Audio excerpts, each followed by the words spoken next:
Երևանի ամենահին կամուրջներից մեկը Կարմիր կամուրջը կրկին բաց է այցելուների համար։ Պատմական կառույցը վերանորոգվել է Երևանի քաղաքապետարանի ու մասնավոր ընկերության գործակցությամբ։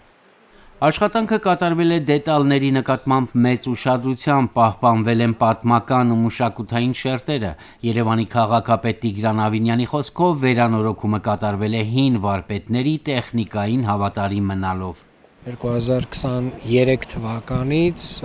մասնավոր համայնք համագործակցությամբ կամուրջը հիմնանորոգվում է եւ հատուկ հիմնանորոգման համար Արարատյան դաշտավայրից բերվել է չմշակված տուֆ,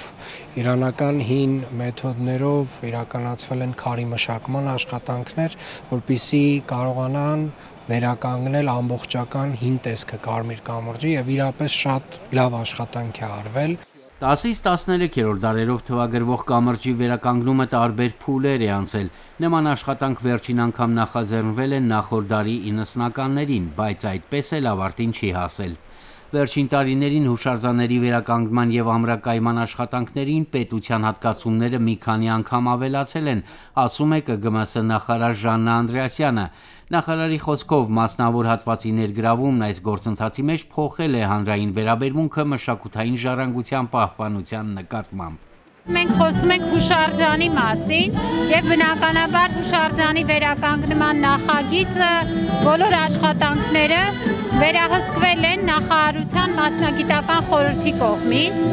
եւ արդյունքը տեսնում եք, իսկապես հրաշալի միջավայր է ստացվել, որը տեսանելի է դարձնում Երևանի պատմամշակութային ժառանգությունը եւ նաեւ հանգստի ու ժամանցի հրաշալի միջավայր է ընձեռում մեր քաղաքացիների եւ զբոսաշրջիկների համար։ Կարմիր կամուրջի ամբողջական վերականգնումը դրա լավագույն օրինակներից է։ Բացի կամրջից լուսավորվել են Երևանի բերդի աշտարակները, ինչը համալիր պատմամշակութային միջավայր է ստեղծել։ Նախկինում կամուրջն օգտագործվել է բեռների փոխադրման համար, այսօր այն միայն հետիոտնի համար է։ Իրականում Կարմիր կամուրջը իր տեղով եւ դիրքով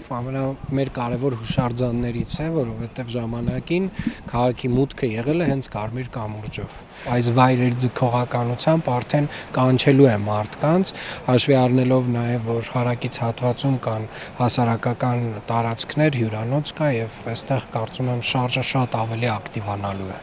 Կրթության, գիտության, մշակույթի եւ սպորտի նախարարի փոխանցմամբ կամրջի բացումն ու եվրոպական օրեր ծրագրի եզրափակիչ միջոցառումը կազմակերպվում են համատեղ, շեշտադրելով նաեւ այն հանգամանքը, որ Հայաստանը աշխարհի, իսկ մեր մշակութային ժառանգությունը համաշխարհային ժառանգության մաս են։ Կարեն Ղազարյան, Ռադիոլուր։